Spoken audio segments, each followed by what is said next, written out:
말씀 보겠습니다. 누가복음 17장 1절에서 4절입니다. 누가복음 17장 1절에서 4절.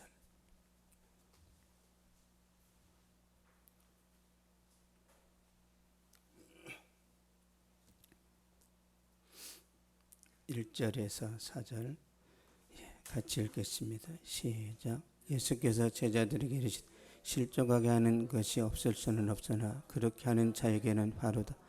그가 이 작은 자 중에 하나를 실족하게 할진대 차라리 연자 맷돌이 그 목에 매어 바다에 던져지는 것이 나으리라.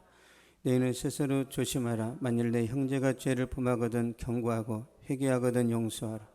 만일 하루에 7번이라도 내게 죄를 짓고 7번 내게 돌아와 내가 회개하노라 하거든 너는 용서하라 하시더라. 아멘. 스스로 조심하라 라는 제목으로 말씀 전하도록 하겠습니다.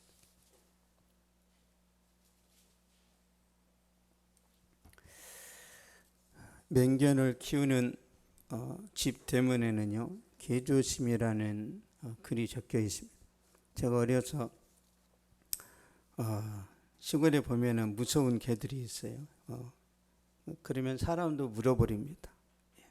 그래서 항상 걱정들을 했었는데 또 그 장닭한테 그 쪼이는 경우도 있어요. 옛날에는 그 장닭이 어린아이만 해서 어른들은 공격하지 않지만 5살 미만 아이들은 제대로 그 부리로 이렇게 쪼아버리는데요. 그래서 그런 어떤 기억들이 있는데요. 개조심이라는 글이 이제 적혀 있는 그런 것들을 기억하게 되고요. 또 우리가 무더운 여름철이 되면 물조심하라는 캠페인을 합니다. 왜 그러냐면 이제 무더위를 식히기 위해서 계곡이나 강이나 바다로 사람들이 찾기 때문이죠. 날씨가 건조할 때는 또 불조심하라고 합니다. 특히 겨울철 1, 2월 달에는 건조하니까 작은 불씨가 산 전체를 태워버릴 수 있어요. 다 이유가 있습니다. 개조심, 물조심, 불조심하는 다 이유가 있어요. 여름철에 불조심 이 말은 잘 안 합니다. 왜? 비가 많이 오니까. 그런데 주님이 제자들에게 말씀하세요. 스스로 조심하라. 주님이 세상 사람들에게 말씀하는 게 아니라 제자들에게 말씀합니다. 조심해라. 무슨 의미인지 한번 보겠습니다. 누가복음 17장 3절. 시작. 너희는 스스로 조심하라. 만일 내 형제가 죄를 범하거든 경고하고 회개하거든 용서하라. 너희는 스스로 조심하라. 주의사항입니다. 노티스, 경고. 우리가 신제품을 사면 노티스라는 책자를 주죠. 순서대로 조립하지 않으면 망가집니다. 그런 거예요. 순서대로. 우리가 신제품을 사면 안내 책자에 반드시 나와 있습니다. 노티스. 이거 조립하다가 망가지면 책임 못 집니다. 그런 의미예요. 신앙생활에도 주의사항이 있다라는 거죠. 주님께서 오늘 본문을 통해서 신앙생활에 2가지 주의사항을 전달하고 있습니다. 첫 번째는 다른 사람을 시축시키지 말라 그런 내용인데요. 2절 보겠습니다. 누가복음 17장 2절. 시작. 그가 이 작은 자 중에 하나를 실족하게 할진대 차라리 연자 맷돌이 그 목에 매어 바다에 던져지는 것이 나으니라. 아멘. 그가 이 작은 자 중 하나를 실족하게 할진대 이 작은 자 중 하나, 이 작은 자는 어린아이를 말합니다. 이 작은 자는 가난한 자를 말하고 사회적으로 소외되고 보잘것없는 사람을 말합니다. 여러분, 교회에서 부자들 절대로 괄시하지 않습니다. 교수라든지 좋은 직장 다니는 사람을 절대 함부로 하지 않습니다. 왜? 지위가 있으니까. 보잘것없는 사람을 무시하는 거예요. 그래서 주님이 마태복음 25장에 이렇게 말씀합니다. 마태복음 25장 44절 45절 보겠습니다. 44절 45절. 시작. 그들도 대답하여 이르되 주여 우리가 어느 때 주께서 줄이신 것이나 목마르신 것이나 나그네 되신 것이나 헐 벗으신 것이나 병드신 것이나 옥에 갇히신 것을 보고 공양하지 아니하더이까. 이에 임금이 대답하여 이르시되 내가 진실로 진실로 너희에게 이르노니 이 지극히 작은 자 하나에게 하지 아니한 것이 곧 내게 하지 아니한 것이니라 하시리니. 아멘. 이 지극히 작은 자 하나에게 하지 아니한 것이 곧 내게 그렇게 안 한 것이다. 주변의 사람들을 무시한 것이 나를 무시한 것이다. 주님이 이렇게 해석하신다는 거예요. 나는 주님을 무시하지 않았는데요, 나는 주님을 사랑했을 뿐이고 내 주변에 없는 사람들을 약간 무시했을 뿐인데 그게 왜 주님이 됩니까? 오예! 그게 나다! 그 내용이란 말이에요. 우리 과거를 돌아보면, 우리 삶을 돌아보면 이미 우리가 이런 일을 했단 말이에요. 이미 우리가 하고 있어요. 지금도. 나보다 조금 못 배웠다면, 나보다 조금 연약하고 무지하다면 그 사람을 약간 우리가 디스하면서 깔보고 무시를 하는 경우가 있단 말이에요. 근데 그 사람이 그것 때문에 교회를 영원히 떠나버렸다. 그거에 책임을 묻겠다라는 거예요. 제가 얼마 전에 CTS 방송을 봤는데요, 어떤 사람이 나와서 이야기를 합니다. 교인이 교회를 떠나는 이유, 여기서 교인은 작은 자예요. 작은 자, 연약한 자. 교인이 교회를 떠난 이유 첫 번째, 믿음 좋은 성도가 자살했을 때랍니다. 믿음이 좋은 사람이라고 내가 인정했는데 그 사람이 자살해 버렸어요. 이런 일들이 가끔 일어납니다. 그러면 충격을 받습니다. 두 번째, 목회자가 성적으로 타락했을 때. 저를 위해서 기도를 많이 해주세요. 저를 위해서. 목회자의 성적인 타락, 목회자의 이중성, 이것 때문에 교회를 떠난답니다. 세 번째, 너무 교회 중심적인 삶을 요구한대요. 여러분, 교회 중심적으로만 사는 것은 참 신앙이 아닙니다. 오직 교회, 오직 교회라고 그랬어요? 오직 주님이라고 그랬지? 신앙은 교회, 가정, 직장의 균형을 이루어야 됩니다. 균형. 근데 우리가 흔히 가정이나 직장에는 더 많이 집중을 하는데 교회를 좀 소홀히 하는 경우 있죠. 이런 경우에는 신앙에 빨간불이 들어옵니다. 그런데 교회 중심으로 살아가라고 한다는 것, 이게 성경적이지 않아요. 쉽게 말씀드리면 교회 예배드리기 위해서 설거지 안 하고 가정일을 소홀히 한다. 이거는 문제가 됩니다. 다 잘해야 돼요. 다. 교회에서도 잘하고 직장에서도 잘하고 가정에서도 잘해야 되는 것이 하나님의 뜻이죠. 그러므로 신앙생활을 잘해야 되는데 쉽지가 않아요. 진짜 어렵습니다. 우리가 다른 성도에게 본이 되어야 되고 이웃들한테도 민폐를 끼치지 않아야 되는데 쉽지 않습니다. 여러분, 사도 바울이 고린도 교회 성도들에게 말합니다. 내가 너희들에게 민폐를 끼치기 싫으니까, 내가 너희가 실족할까 봐 나는 영원히 고기를 먹지 않겠다 그랬단 말이에요. 보겠습니다. 고린도전서 8장 13절.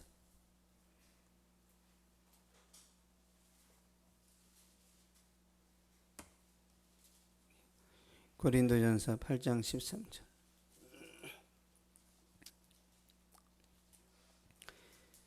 시작. 그러므로 만일 음식이 내 형제를 실족하게 한다면 나는 영원히 고기를 먹지 아니하여 내 형제를 실족하지 않게 하리라. 아멘.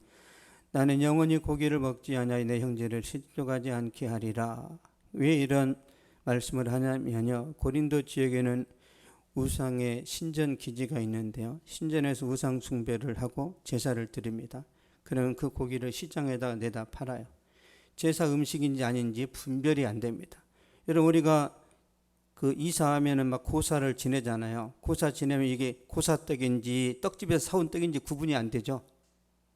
그래서 전하는 사람이 말하는 거예요. 교회 다니는 사람한테, 이거 고사떡인데 나는 안 먹어요. 그럴 수도 있고, 믿음 좋은 사람은 먹어도 됩니다. 믿음 좋은 사람은. 기도와 말씀으로 깨끗하여 짐이라 그랬단 말이에요. 근데 왜 그러면 안 먹어야 되냐? 믿음 연약한 사람이 그걸 보고 판단을 한단 말이야. 와, 사도 바울이 제사 음식을 먹어? 사도 바울이 신전에 들여진 고기를 먹는단 말이야?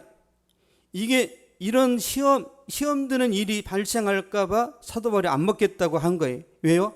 이게 시중에서 판매되니까.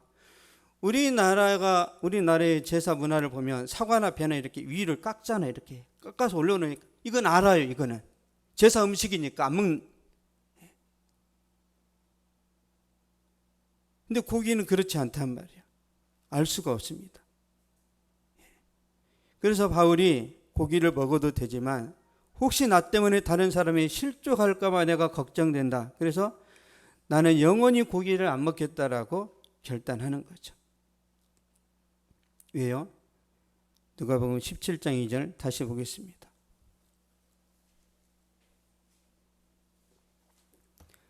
누가복음 17장 2절 시작. 그가 이 작은 자 중에 하나를 실족하게 할진대 차라리 연자맷돌이 그 목에 매어 바다에 던져지는 것이 나으니라.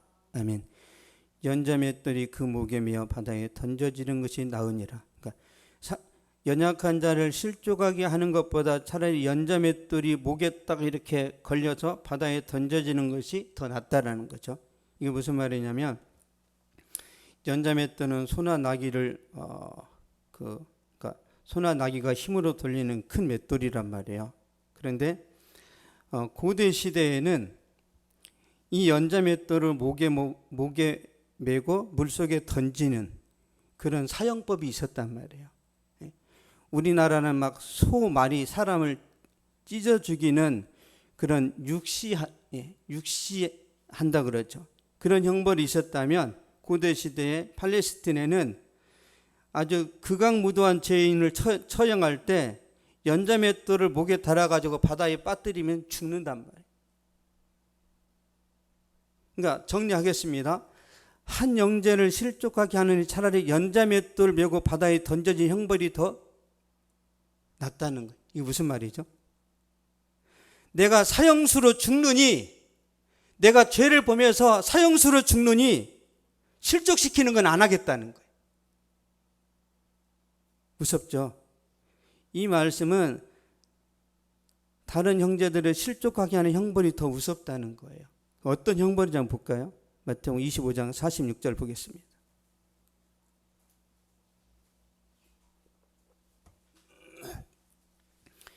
마태복음 25장 46절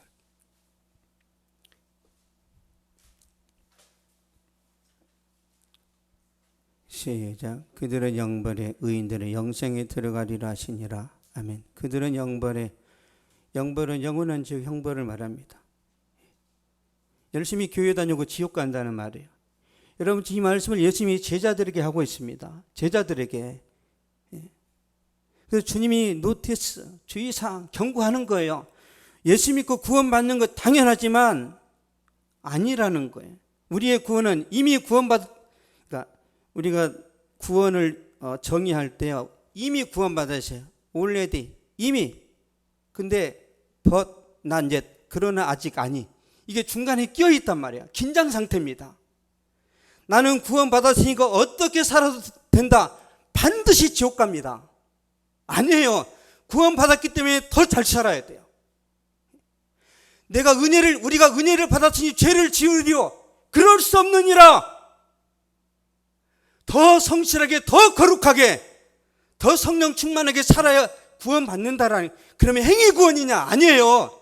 은혜 구원이지만 그 은혜가 우리를 끝까지 성실하게, 거룩하게, 은혜롭게 이끌어가도록 만드는 게 이게 구원이란 말이에요.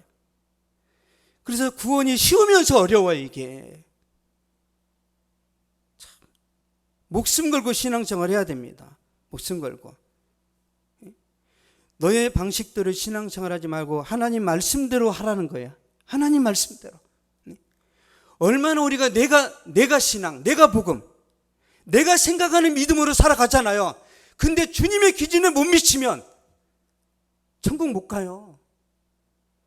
모든 예수 믿는 사람이 천국 가기를 원하지만 주님의 기준이 너무너무 까다롭습니다. 주여 주여 하는 자마다 다 천국에 들어갈 것이 아니요. 다만 하늘에 계신 내 아버지의 뜻대로 행하는 자여 들어가리라. 주여 주여가 뭐예요? 신앙 고백이잖아요. 신앙 고백. 주여 믿습니다. 주를 신뢰합니다. 100번 1000번 말을 해도 아버지 뜻대로 안 살면 안 된다라는 거예요. 우리가 입학식을 합니다. 대학에 들어가요. 그러면 대학에 들어가면 자동적으로 졸업합니까? 졸업이 돼요? 유급도 있습니다. 유급도. 신앙도 마찬가지야. 내가 믿는다고 확신하지만 주님 기준에 못 미치면 유급이 된단 말이에요. 결론적으로 말씀드린 것은 여러분의 믿음이 진심이라면 회개를 시켜서라도 화해하게 만드신다는 거예요. 우리가 구원받았다면 원수하고 화해시켜서라도 주님이 천국으로 데려갑니다. 이해되시죠? 그래서 베드로는 회개시키고 가룟유다는 어떻게 됐어요? 후회했죠. 후회. 회개와 후회는 천지 차이입니다. 회개시키는 거예요. 왜? 천국으로 이끄시려고. 아, 예수님 팔아먹은 거 잘못했네. 뉘우치는 것으로는 구원이 안 된단 말이에요. 저는 다 잘 되기를 원하고 다 하나님께 축복받기를 원하는 게 제 마음이에요. 여러분, 제가 우리 아이들을 길러보니까 아이들이 잘못해도 다 사랑하고 다 잘해주고 다 그냥 좋게 가고 싶을 때가 있단 말이에요. 사랑하니까. 근데 얼마 전에 그 누구죠? 손정민 대학생인가? 한강변에 나가가지고 술 마시고 죽었잖아요. 이런 일이 발생할까 봐 계속 간섭하고 계속 개입을 하는 거예요. 신앙생활 잘하라고.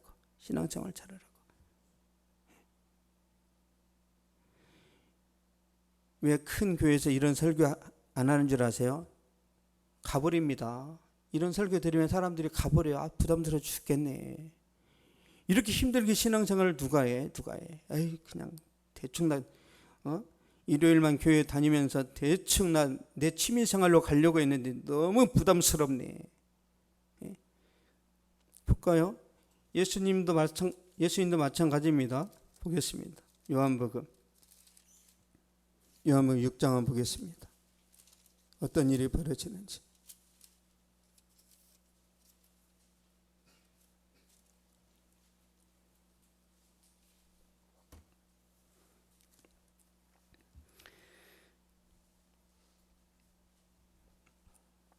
요한복음 6장 66절 보겠습니다. 66절 시작. 그때부터 그의 제자 중에서 많은 사람이 떠나가고 다시 그와 함께 다니지 아니하더라. 아멘. 왜? 어려운 말씀 전하니까, 부담스러운 말씀 전하니까 못 알아듣겠네. 다 가버리는 거예요. 다 모두 가버렸습니다. 그때 주님이 베드로에게 너희도 가려느냐? 시몬 베드로가 그렇죠. 주여, 영생의 말씀이 주께 있어 우리가 누구에게로 가오리까? 왜 안 떠나죠? 진리를 알아버렸어요. 진리를 알아버렸기 때문에 안 떠나는 거예요. 나머지 오병이의 기적을 경험하고 그 많은 체험과 표적을 본 사람들이 다 가버립니다. 왜? 이게 은사의 단점이에요. 은사로 구원받는 게 아닙니다. 은혜로 구원받아요. 은혜로. 보여준다고 구원받는 게 아니란 말이에요. 은사는요, 효과적인 사역을 위해서 사람 모을 때 써먹는 거예요. 사람 모을 때. 그래서 예수님도 사람 모을 때 기적을 베풀고 모이면은 말씀 전하잖아요. 왜? 말씀으로 구원받으니까. 오직 저의 관심은요, 여러분이 잘 되고 여러분이 하나님 앞에서 정말 형통한 삶을 살아가는 것입니다. 제 진심을 알아줬으면 좋겠어요. 제 진심을. 두 번째 보겠습니다. 두 번째, 예수님께서 제자들에게 두 번째 주의사항을 말씀하셨는데 누가복음 17장 3절입니다. 17장 3절 시작. 너희는 스스로 조심하라. 만일 내 형제가 죄를 범하거든 경고하고 회개하거든 용서하라. 아멘. 죄를 범하거든 경고하고 회개하거든 용서하라. 경고하고 용서하라는 거죠. 여러분, 죄를 범하는 사람하고 같이 놀면 안 됩니다. 물들어요. 교회에 다니는 형제인데 막 이상한 데 가고 그러니까 클럽이나 가고 나쁜 데 가잖아요. 거기 따라가면 안 됩니다. 그걸 가지 말라고 경계하고 지적하고 책망을 해야 됩니다. 그게 우리의 역할이에요. 죄를 범하거든 그 사람하고 거리를 둬야 된단 말이야. 회개하거든 허물을 덮어줘야 돼요. 이걸 잘해야 됩니다. 상대방이 미안하다고 했는데 내 눈에 흙이 들어가기 전에는 용서 못해. 그렇게 했을 때 그 사람이 구원 못 받는다는 거예요. 그 사람이 회개하면 아버지처럼 70번씩 7번이라도 용서를 해야 된다는 게 이게 하나님의 뜻입니다. 그러니까 예수 믿는 사람들이 손해를 많이 보는 거예요. 나 손해 안 보고 나 예수 믿겠다. 그러면 하나님의 말씀 원리하고 일치가 안 됩니다. 일치가 안 돼요. 주님이 그러셨잖아요. 우리가 1만 달란트 탕감을 받았는데 100데나리온 빚진 자를 용서해야 되지 않느냐. 1만 달란트가 뭐예요? 1만 달란트는 우리나라 돈으로 따지면 한 10조? 쉽게 말씀드리면 저와 여러분이 평생 벌어도 벌지 못하는 돈이라는 뜻이에요. 우리 힘으로 전혀 해결할 수 없는 죄를 의미합니다. 그 죄를 사함 받았는데 우리한테 조금 잘못한 사람들을 당연히 용서해야 되지 않겠냐, 그런 뜻이죠. 누가복음 17장 4절 보겠습니다.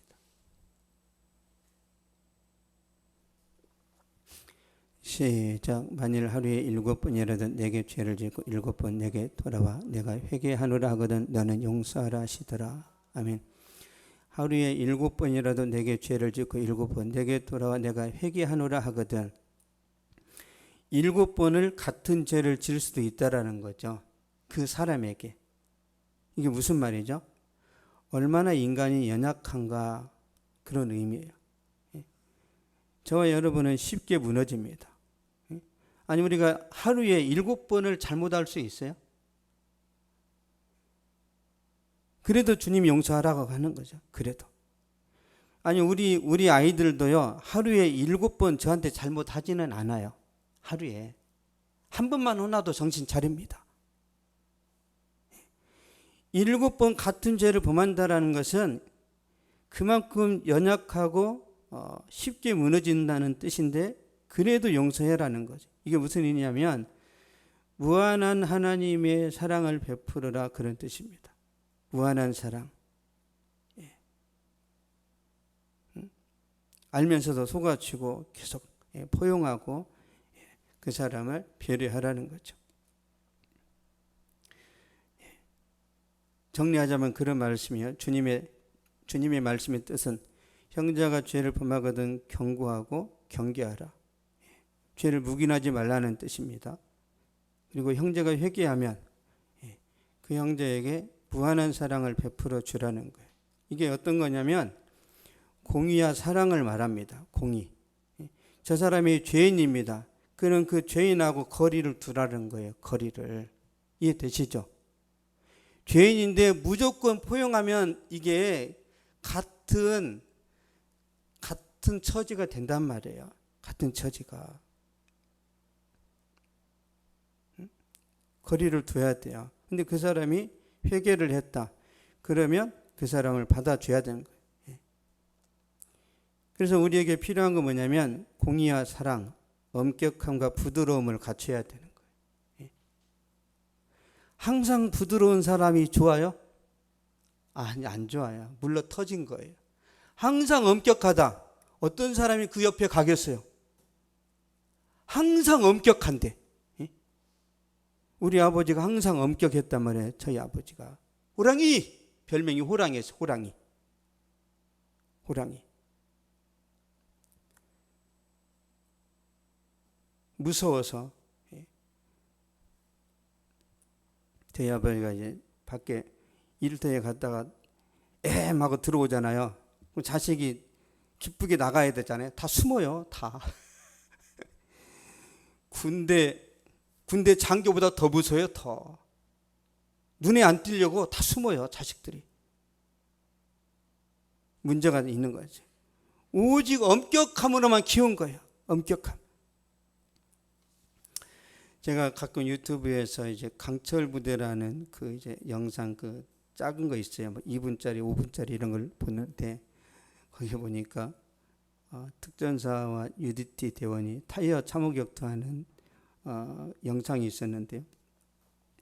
UDT의 김상욱 대원이 있어요. 이 사람은 현역 격투기 선수입니다. 그래서 참호 타이어 격투를 할 때 특전사 이제 전역한 사람들이죠. 3명을 다 꺾었어요.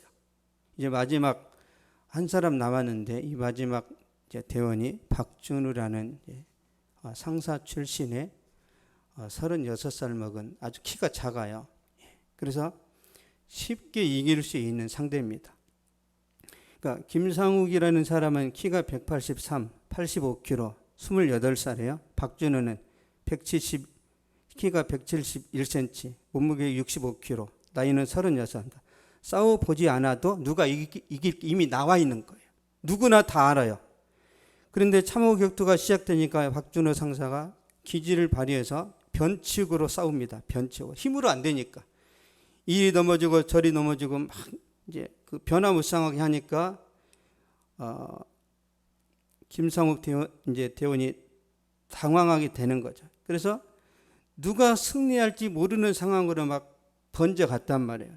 근데 이제 김상욱이라는 이 사람이 승부욕이 너무 강하게 이제 일어나니까 반칙을 썼어요. 박준호 상사의 몸을 공격해서 경기가 중단이 됐는데 아마 계속 진행됐으면 박준호 상사가 이길 수도 있었단 말이에요. 반칙이 이제 나왔기 때문에 분위기가 차가워지고 아주 어색해졌습니다. 정적이 흐르고 있을 때 박준호 상사가 갑자기 엉뚱한 멘트를 날렸단 말이에요. 아, 믹스커피 맛있다. 그랬단 말이에요. 아, 믹스커피 맛있다. 그리고 흙탕물을 입에다 넣었다가 하늘을 향해서 뿜었단 말이에요. 그 순간 그 주변 사람들이 다 웃었습니다. 그리고 김상욱 대원도 박준호 상사를 따라해서 촬영하는 스태프들까지 다 웃게 만들었어요. 이게 어떤 거냐면 지금 반칙이 있었고 특전사는 3명이 졌기 때문에 분위기가 아주 안 좋습니다. 아주 분위기가 심란한 거예요. 그래서 PD나 그러니까 스태프마저도 이 상황을 어떻게 반전을 시켜야 되는지 그냥 흙탕물 싸움으로 끝나면 안 된단 말이에요. 근데 이 박준우라는 사람이 이 싸늘한 분위기를 믹스커피 맛있다는 한마디로 반전을 시키는 거예요. 제가 그때 어떤 걸 느꼈냐면 이 사람 진짜 존경스럽다. 어떻게 이 분위기를 이렇게 반전시킬 수 있지? 그래서 물론 박준우가 졌습니다. 졌음에도 불구하고 모든 사람이 이 사람을 칭찬하는 이유는 이 분위기를 반전시키는 능력이 있다라는 거예요. 엄격함과 부드러움을 다 갖췄다라는 겁니다. 그러니까 이 사람이 뜨는 거예요. 2021년은 제 생각에 이 박군의 시대입니다. 제 생각에. 여러분 몇 년 전만 해도 오락 프로에서 어떤 사람이 떴냐면 요리사가 떴습니다. 요리사. 지금은 안 해요. 끝났어요. 요리사는. 지금은 군대에 전역한 사람들이 이제는 주목을 받고 있습니다. 그 중심에 이 박준호 상사가 있다라는 거죠. 여기서 배울 게 뭐냐면 엄격하면서도 부드러움을 갖추고 있다라는 거예요. 이게 우리에게 필요한 겁니다. 우리에게. 여러분 요한계시록에 보면요 7개 교회가 나오는데 첫 번째 교회가 에베소 교회입니다. 에베소 교회는 바른 진리, 바른 교리, 바른 신학이 세워졌어요. 에베소 교회는 아주 신학적으로 견고하기 때문에 저 사람이 거짓 사도구나, 저 사람이 이단이구나 색출하는데 탁월합니다. 왜? 신학적으로 아주 탁월하니까. 그래서 교회가 올바른 진리에, 올바른 교회에 세워졌어요. 문제는 뭐죠? 사랑이 없어요. 왜? 항상 싸우니까 저건 이단이네, 저건 사단이네, 저건 666이네. 매일 이단을 색칠해내니까 교회 안에 사랑이 죽어버린 거예요. 그래서 주님이 책망하십니다. 계시록 2장 4절을 한번 보겠습니다.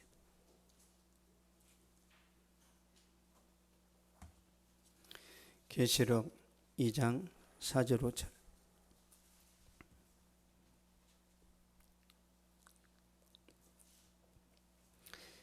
(2장 4절 5절) 시작. 그러나 너를 책망할 것이 있나니 너희 처음 사랑을 버려는 그러므로 어디서 떨어졌는지를 생각하고 회개하여 처음 행위를 가지라. 만일 그리하지 않냐고 회개하지 않으면 내가 내게 가서 내 촛대를 그 자리에서 옮기리라. 아멘. 너의 처음 사랑을 버렸느니라. 회개하여 처음 행위를 가지라. 회복하라는 거죠. 이 첫사랑을 회복하지 않으면, 주님의 경고대로 순종하지 않으면 촛대를 옮겨버리겠답니다. 촛대. 이 촛대가 뭔지 모르시겠죠. 바른 교리, 바른 신학을 가졌어요. 에베소 교회는. 근데 처음 사랑이 없습니다. 근데 교회는 공의와 사랑이 균형을 이뤄야 됩니다. 공의와 사랑이. 하나만 가지고는 안 돼요. 다시 누가복음 17장 3절 한번 보겠습니다.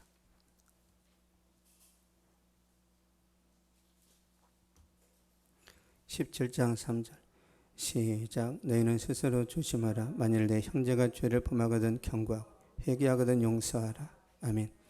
죄를 범하거든 경고하고 회개하거든 용서하라. 균형 잡힌 신앙을 원하는 거죠. 강함과 부드러움을 겸비하라는 거죠. 만일 부드러움, 사랑이 없다면, 에베소 교회 문제를 말하는 거예요. 사랑이 없다면 어떻게 되는지 성경으로 한번 찾아보겠습니다. 요한일서 3장 14절. 요한일서 3장 14절입니다.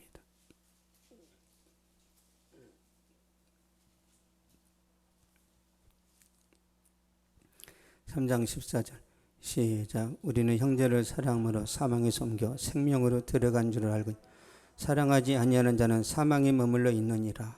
아멘. 사랑하지 아니하는 자는 사망에 머물러 있느니라. 뭐예요? 지옥 간다는 말이에요. 구원 못 받았다는 말입니다.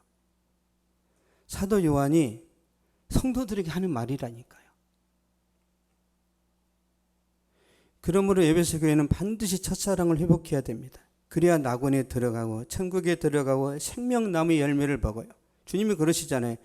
그러면 너희가 생명나무의 열매를 먹으리라. 언제요? 첫사랑을 회복할 때. 이미 공의는 있단 말이에요. 바른 신학, 바른 진리, 이건 이미 갖춰져 있어요. 거기에 첫사랑을 회복해야 된다라는 거죠. 첫사랑.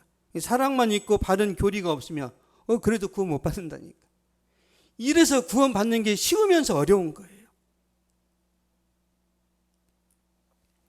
결론을 맺겠습니다. 주님께서 우리에게 스스로 조심하라 라고 말씀하셨는데요. 두 가지를 당부하셨습니다. 첫 번째는 다른 사람을 실족시키지 말라. 다른 사람을 실족시키면 너도 천국에 못 들어간다. 그런 말씀이고요. 두 번째, 죄를 범하거든 경고하고 회개하거든 용서하라. 만일 형제를 용서하지 않으면, 누가복음 12장 58절 보겠습니다.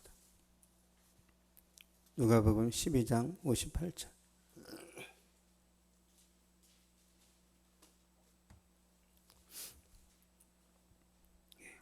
(12장 58절 59절) 시작. 내가 너를 고발하는 자와 함께 법관에게 갈 때 길에서 화해하기를 힘쓰라. 그가 너를 재판장에게 끌어가고 재판장이 너를 옥졸에게 넘겨줘 옥졸이 옥에 가둘까 염려하라. 내게 이르노니 한 푼이라도 남김이 없이 다 갚지 아니하거든 결코 거기서 나오지 못하리라 하시니라. 아멘. 여기서 법관은 하나님을 뜻합니다. 하나님. 길에 법관에게 나아가기 전에 화해하라는 거예요. 화해 안 하면 옥에 가둔다고 했잖아요. 옥에. 하나님 앞에 가기 전에 다 화해하라는 거예요. 다 풀으라는 거예요. 다. 돈을 떼먹었든지 어떤 해를 나한테 입혔든지 그걸 다 풀어야 된다라고 말씀하고 있습니다. 한 푼이라도 남김이 없이 갚지 아니하고서는 결코 거기서 나오지 못하리라. 그래서 한 푼이라는 게 뭐냐면요, 렙돈을 말합니다. 렙돈. 우리나라로 따지면 이 한 푼이라는 이 가치가 우리나라 따지면 500원짜리 동전. 그 과부가 두 렙돈을 헌금궤 안에 넣었잖아요. 그래서 예수님이 제일 많이 넣었느니라 그랬죠. 1,000원 한 거예요. 1,000원. 1,000원. 왜 제일 많이 했다고 그랬죠? 전 재산이거든요. 전 재산. 그 여러분 돈이 없을 때 전 재산을 하세요. 부자 되면 힘들잖아. 청년 때 한번 하란 말이에요. 청년 때. 나의 전 재산 5만 원. 얼마나 쉬워요. 얼마나. 아니 다 드리면 하나님이 부어주신다니까요. 다 드리면. 성경에 이 과부가 굶어 죽었다는 말이 있어요? 없잖아요. 한 푼. 더 구체적으로 말씀드릴게요. 한 푼이라는 것은요, 하루 일당의 128분의 1입니다. 128분의 1. 지금 돈으로 계산하면 10만 원에 128분의 1은 780원이에요. 780원. 그러니까 780원 정도 가치 있는 것을 갚지 않았다면, 그러니까 작은 죄, 어떤 작은 막힘이나 답답함이 있어도 문제가 된다라는 거예요. 친구 그 500원 훔친 것마저도 풀으라는 거예요. 1억을 훔친 건 죄고 1,000원은 괜찮아, 이게 아니라 주님은 작은 것도 다 풀라는 거예요. 작은 것도. 결코 거기서 나오지 못하라. 거기는 감옥을 뜻합니다. 확대해서 가면 거기는 지옥이에요. 지옥. 그러므로 주님께서 반복해서 말씀하시는 거예요. 신앙생활 잘해야 된다. 힘들죠? 여러분 저도 힘들어요. 저도. 여러분 천안에서 제가 개척할 때 저에게 8,200만 원 빚진 목사님이 있잖아요. 얼마나 힘들었을까요? 한번 생각해 보세요. 8,200만 원. 다 용서했어요. 왜? 저를 위해서. 그 목사님이 그랬어요. 돈 내놓으세요. 내가 거짓말합니까? 돈이 거짓말하지? 이랬단 말이에요. 저한테. 주고 싶은데 돈이 없어서 못 준다. 돈이 거짓말한다. 이랬단 말이에요.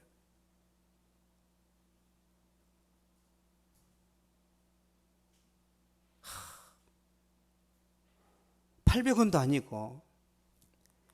왜 용서해야 된다고요? 저 자신을 위해서. 그 목사님은 하나님이 어떻게 알아서 하시겠죠. 저 자신을 위해서. 그래서요, 저는 제가 우리 이삭이한테 잘못하잖아요. 제가 용서를 빕니다. 아들아 미안하다. 왜? 여러분 부모라고 완벽합니까? 부모는 실수 안 해요? 얼마 전에 누구죠? 미국 가가지고 상탄 누구죠? 75세 되신 윤여정. 그분이 뭐라고 그랬어요? 나도 70대는 처음 살아봐. 나도 70대는 처음 경험해봐. 실수한다는 거예요. 우리는 다 실수합니다. 다. 그래서 나는 죽어도 밑에 사람들한테 미안한다는 말 못해. 성경대로 말하면 천국 못 간다는 거예요. 어떻게 해야 돼요? 여러분 자존심 빨리빨리 버리세요. 자존심. 이 자존심 체면 때문에 바리새인들이 천국에 못 갔단 말이에요. 바리새인들이 왜? 바리새인들은 똑똑했습니다. 엘리트예요. 바리새인들은요, 성경을 가르칠 때 돈 받지 않았습니다. 다 자기 직업이 있어요. 직업도 훌륭합니다. 무상으로 돈 받지 않고 가르쳤기 때문에 사람들이 존경하는 거예요.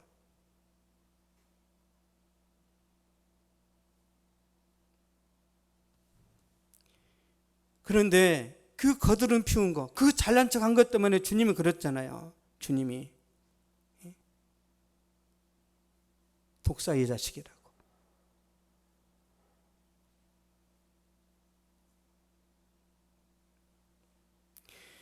예수님이 이런 말씀하셨습니다.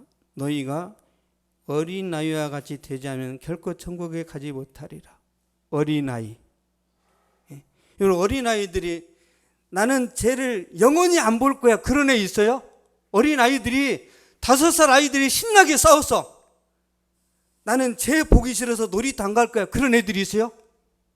어린아이들은 다 까먹어버려요. 다 까먹어버려요. 금방 친해져요. 근데 우리는 다 따져. 눈이 커, 눈이 작어, 키가 커, 키가 작어. 강남이네, 강북이네, 지방이네.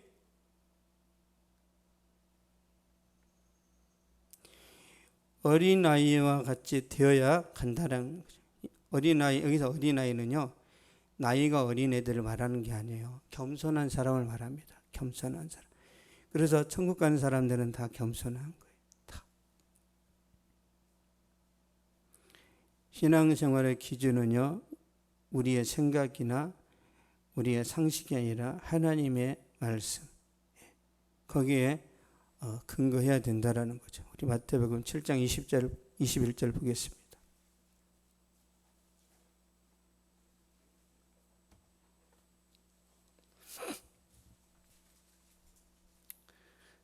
(7장 21절) 시작. 나더러 주여 주여 하는 자마다 다 천국에 들어갈 것이 아니요 다만 하늘에 계신 내 아버지의 뜻대로 행하는 자라야 들어가리라. 아멘. 내 아버지의 뜻대로 행하는 자라야 들어가리라.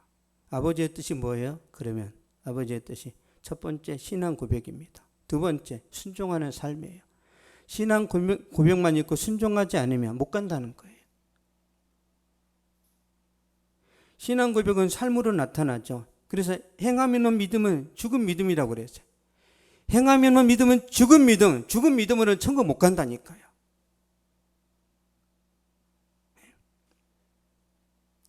그러므로 주님의 말씀대로 철저히 순종해서 이 땅에서도 형통한 삶을 살고 넉넉하게 천국에 들어가는 저와 여러분 되시면 좋겠습니다. 기도하겠습니다. 거룩하신 아버지 감사합니다. 하나님께서 우리를 구원하여 주시고 하나님의 자녀로 삼아주시니 감사합니다. 그런데 하나님께서 우리에게 주의사항으로 말씀하신 것들이 있는데 우리가 이것들을 명심할 수 있도록 도와주시옵소서. 우리가 세상에서 고강대실에 살고 성공했다라는 칭찬을 듣고 또 많은 성과들을 만들어냈을지라도 하나님 나라에 가지 못하면 모두가 꽝이고 허사이고 아무런 가치가 없다라는 것을 알고 있습니다. 주여, 우리가 이 세상을 살면서 혹시 성공에 아버지 번영에 집착했다면 다시 한번 우리가 믿음에 집중하게 하여 주시고 하나님의 말씀에 근거하여 믿음으로 모든 것들을 펼쳐가게 하여 주시고 믿음으로 살고 믿음으로 하나님 나라에 넉넉하게 들어가는 그런 은혜와 하나님의 축복이 주여 사랑하는 성도들에게 넘쳐나게 하여 주시옵소서. 지금은 우리 주 예수 그리스도의 은혜와 하나님의 사랑과 성령의 위로 교통 교제 충만하게 하심이 이 시간 예배를 드리고 돌아가는 모든 발걸음 위에 저들의 가정과 학교와 직장과 사업 위에 또한 민족과 세계 선교지 위에 이제로부터 영원토록 항상 함께 있을지어다.